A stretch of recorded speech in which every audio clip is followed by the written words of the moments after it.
Veja os fatores que fazem disparar o risco de apagão no Brasil.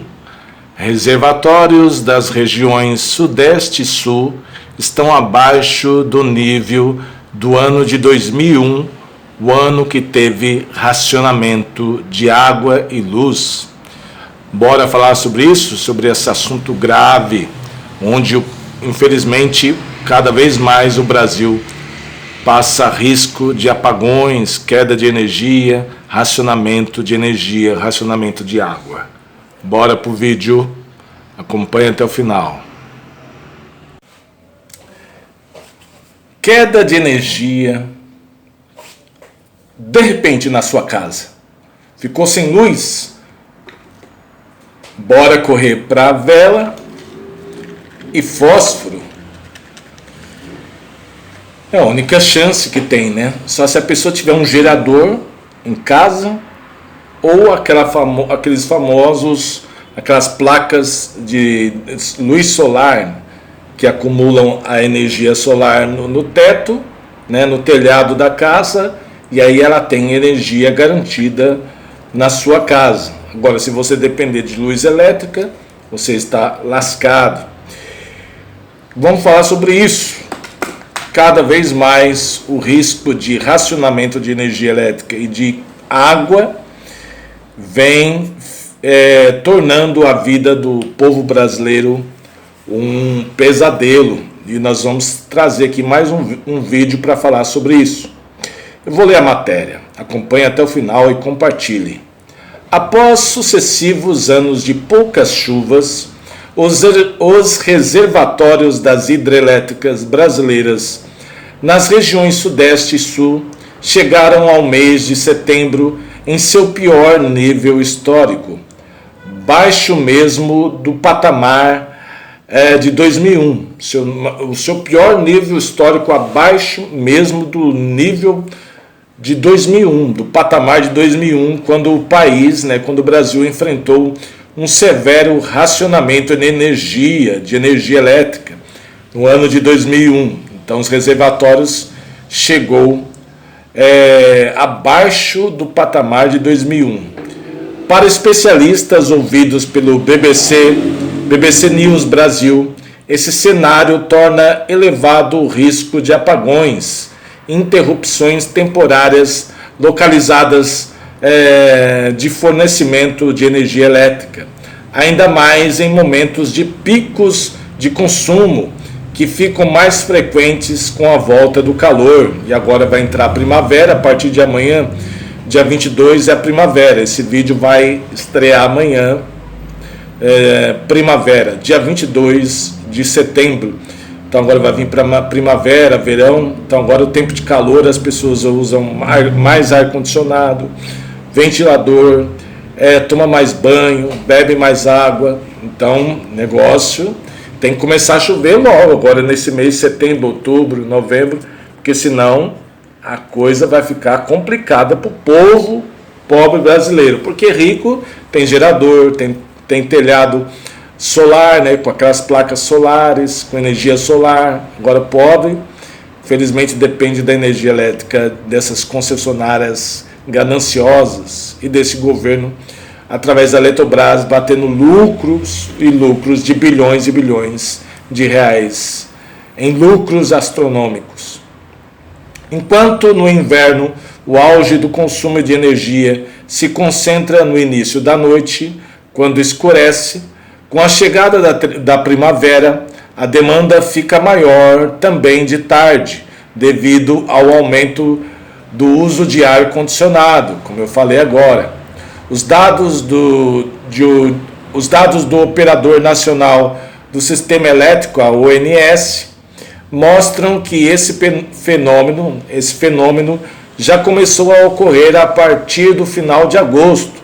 Já na semana passada, o consumo de energia entre 15 e 16 horas chegou a superar a demanda da noite nos dias 13 e 14 de setembro. Os riscos de apagões é considerado alto, porque o sistema já está operando no limite. com acionamento de mais térmicas para compensar a quantidade menor de energia gerada pelas hidrelétricas. As famosas termoelétricas estão cada vez mais acionando mais termoelétricas, que são mais caras. E o uso intenso das linhas de transmissão que permitem levar energia de regiões em que a oferta está menos apertada para outras em situação mais crítica. Dessa forma, a interrupção de abastecimento pode ocorrer tanto da geração insuficiente como da falha em algum ponto do sistema, explica o meteorologista da Climatempo, Felipe Pongirum. Abre aspas, os apagões são prováveis. Hoje estamos com pouca folga no despacho de energia, justamente por estarmos usando próximo ao máximo das linhas que temos para transmitir energia no Brasil, ressalta. Então, se algum problema causar interrupção numa linha de transmissão, como não há redundância, espaço disponível em outra linha, nesse transporte de energia, consequentemente, alguns apagões poderão ocorrer, principalmente nos momentos de picos de carga elétrica, em que a população consome mais energia, acrescenta aqui o especialista. O risco também é apontado por Ana Carla Pet, presidente da consultoria Megawatt. Abre aspas, apesar das medidas do governo, o risco de apagão permanece para o atendimento da carga de ponta, aquele momento do dia em que a sociedade consome mais energia elétrica. Esse momento de ponta tem ocorrido na parte da tarde, por conta de temperatura alta, calor, uso de ar-condicionado, e vai até o início da noite, por volta das 18 horas da noite, principalmente no mercado sudeste, que tem esse comportamento característico. Como as termoelétricas já estão praticamente todas despachadas, ou seja, tudo que tem disponível está sendo usado, gerando energia, esse atendimento de ponta deveria ser feito por uma geração hidrelétrica maior. Aí pode ser que em algum momento a gente não tenha água suficiente para poder atender essa demanda de ponta, porque os reservatórios já estão muito baixos. Existem níveis mínimos dos reservatórios de segurança de operação das próprias máquinas, explica. Na noite do sábado, dia 18 de setembro, um apagão de cerca de 1 hora atingiu dezenas de cidades de Minas Gerais e do Rio de Janeiro, em especial na zona da Mata e na região dos Lagos. Segundo nota da ONS, a interrupção foi causada por uma falha em uma subestação de Furnas. A ONS avaliará as causas da ocorrência junto aos agentes envolvidos. Vale ressaltar que o episódio não tem relação com a crise hídrica do Brasil, diz ainda o comunicado.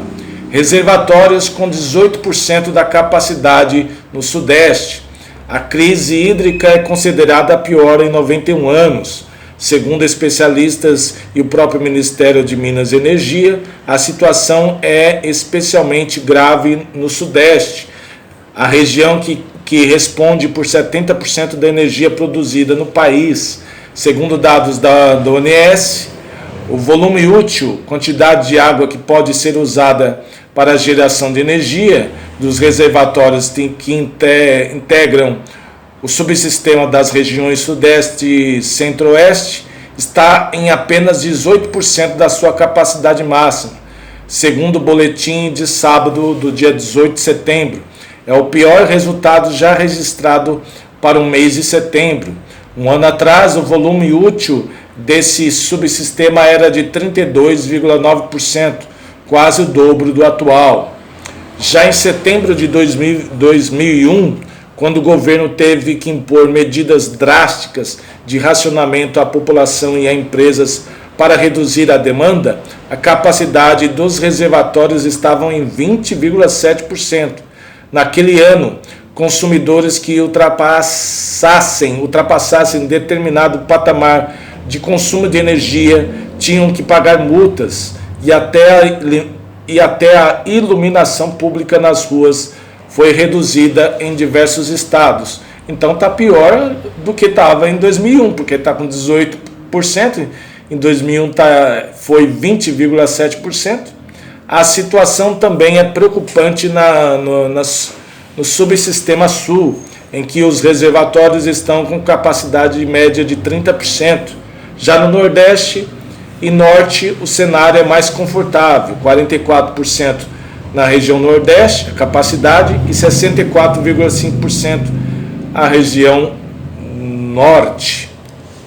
A expectativa é que os reservatórios devem continuar secando até novembro, quando começa a temporada de chuvas na maior parte do país.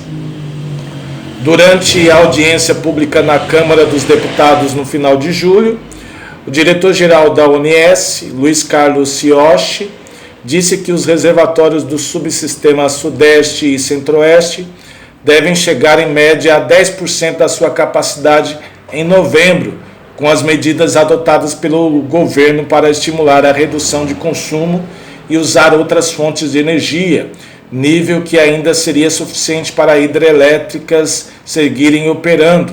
Com a volta da temporada chuvosa, os reservatórios devem voltar a subir no final do ano, mas a projeção de meteorologistas é que a quantidade de chuva deve ficar novamente abaixo da média histórica, sendo insuficiente para uma recuperação satisfatória. A mudança climática aumenta o risco de clima quente e seco. Nem todas as secas se devem a mudanças climáticas, mas ambientalistas apontam que o excesso de calor na atmosfera está tirando mais umidade da terra e piorando as secas. A economista e professora do Instituto de Energia e Ambiente da Universidade de São Paulo, USP, Virgínia Parente, explica que os reservatórios das hidrelétricas brasileiras foram projetados para aguentar alguns anos de chuva abaixo da média. O problema, diz, é que as secas têm sido muito severas, ao mesmo tempo que o consumo de energia e água no país cresceu muito ao longo das décadas.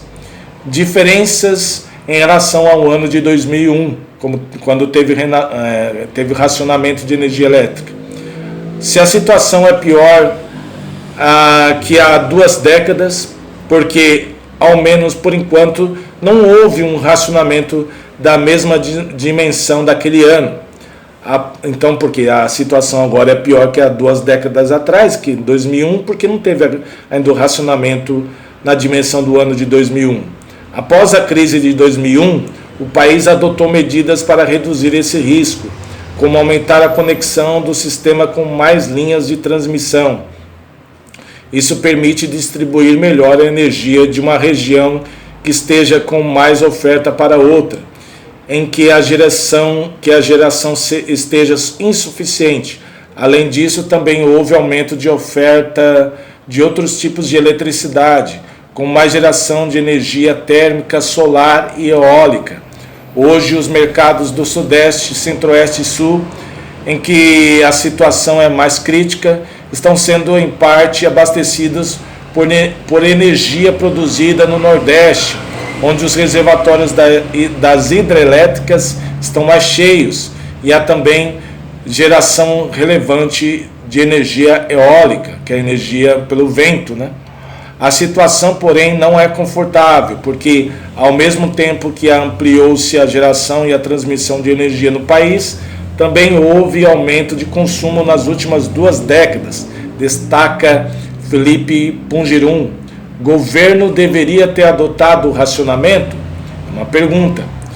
O baixo nível dos reservatórios é especialmente preocupante porque as hidrelétricas representam 65% da capacidade de geração de energia elétrica do país. Por isso, o governo já adotou uma série de medidas para tentar reduzir a demanda e, ao mesmo tempo, aumentar a oferta de outras fontes geradoras de energia. Ações que alguns especialistas ainda consideram insuficientes. Uma dessas medidas foi o aumento dos usos de térmicas, usinas termoelétricas. Como o custo delas é maior que as hidrelétricas, isso aumentou a conta de luz no país, o que acaba tendo o efeito de desestimular o consumo. Segundo o IPCA, principal índice de preços do IBGE, a conta de luz ficou em média 21% mais cara no Brasil nos últimos 12 meses encerrados em agosto, mais que o dobro da inflação geral, que foi de 9,68%. Além disso, o Ministério de Minas e Energias também lançou a partir deste mês um programa de desconto na conta de luz para quem reduzir seu consumo, com o objetivo de provocar uma redução de 15% na demanda entre setembro e dezembro. Também foi editado um decreto em agosto com ações para os órgãos públicos federais consumirem de 10% a 20% menos energia de setembro de 2021 até abril de 2022. Outra providência foi aumentar a importação de energia da Argentina e do Uruguai. A que ponto chegamos? Estamos importando, comprando energia elétrica da Argentina e do Uruguai. Para os engenheiros Edivaldo Santana, diretor da Agência Nacional de Energia Elétrica, ANEEL, entre 2005 e 2013, o governo deveria ter feito mais, adotando uma estratégia de racionamento a partir de julho para evitar os riscos de apagões agora. Na sua visão, isso não foi feito por temor do impacto eleitoral da medida. Nessa época, quem era o governo Lula e depois entrou a Dilma, 2005, entre os anos de 2005 e 2013. Detalhe, essa matéria é uma matéria do G1, da Globo. Aí o pessoal fala que a Globo está do lado... O pessoal que é do Lula fala que a Globo está do lado do Bolsonaro. Outro que está contra o Lula. Outros, quando a gente traz matéria aqui, fala que a Globo está a favor do Lula, para o Lula se eleger em 2022, contra o Bolsonaro. Tá vendo? Aqui a matéria da Globo falando que em 2005 até 2013, os governos que foram entre esse anos, 2005 e 2013, deveriam ter adotado uma estratégia de racionamento de energia a partir de julho, para evitar riscos de apagões agora. Então não tomou providência, né, os governos Lula e Dilma, na sequência Michel Temer também não tomou providência, e o Bolsonaro também vai empurrando com a barriga, para você ver que o problema é o sistema político, não é um político só, é o sistema político que não está nem aí com o povo, né? Na sua visão, isso não foi feito por temor de impacto eleitoral da medida, tá vendo? Desde que, olha lá, presta atenção, desde que o PSDB perdeu a eleição de 2002 para o PT, por causa do racionamento no governo Fernando Henrique Cardoso, porque o racionamento foi feito em 2001, esse racionamento grave, drástico, né, forte, foi feito no governo Fernando Henrique Cardoso, em 2001. Aí, então, desde que o PSDB perdeu a eleição em 2002 para o PT, por causa do racionamento do governo Fernando Henrique Cardoso, os governos consideram melhor o consumidor gastar mais com energia das termoelétricas, do que fazer um racionamento e também perder a eleição. Viu aí como é que funciona as eleições, a política? O racionamento não sai em menos de 60 dias. Primeiro tem que planejar, depois as pessoas têm que entender como funciona. Como a temporada seca está terminando, não faz mais sentido fazer o racionamento agora. Agora é esperar o que vai acontecer, disse ainda. Já a professora da USP, Virgínia Parente, diz que que o governo falha em não fazer campanhas maiores para conscientizar a população a economizar energia e luz. Isso é verdade, eu até já falei aqui no meu canal. Que o certo era o governo sempre incentivar, dar desconto para as pessoas economizar energia e luz, e água também. Ou estabelecer melhores acordos bilaterais para o uso de energia dos países vizinhos. Ela discorda, porém, que deveria ter sido feito um racionamento antes. O racionamento tem um custo muito grande, causa sofrimento e desemprego. Se uma fábrica só vai poder gastar 80% ou 70% da energia, por exemplo, ela vai dispensar os funcionários parte dos dias e vai produzir menos, vender menos, nota ela. A empresa vai então negociar para reduzir o salário dos funcionários. Eles vão ter menos grana para comprar outros produtos. As outras empresas vão vender menos para eles e o PIB do Brasil vai afundar, reforça. Por outro lado, a professora lembra que apagões, ainda que localizados em apenas algumas partes do Brasil, também pode causar grandes prejuízos. Os momentos de pico de consumo são perigosos, com maior probabilidade de ter apaguinhos de durações variadas, que é apagões pequenos. A gente corre esse risco e é bem grave, porque se você estiver em casa trabalhando no seu computador, a bateria aguenta um tempo, mas se você for uma indústria de cerâmica que precisa apagar seu forno, você estraga toda a produção do dia. Pequenos apaguinhos da indústria podem fazer grandes estragos, nota ela. Quem tem produtos perecíveis, sorvete, frango, precisa estar mantendo, principalmente um microempresário que não tem gerador, tem que manter isso refrigerado, já pensou? E outras coisas mais, bebidas. Então é um problema muito sério. Passe esse vídeo para frente, passe para que as pessoas possam estar mantendo-se informadas, que há uma grande possibilidade ainda de racionamento de energia no Brasil. Até o próximo vídeo, deixe seu comentário, dê no joinha, chicotada no like, splash, se inscreva no canal e fui. Complicado, Brasil.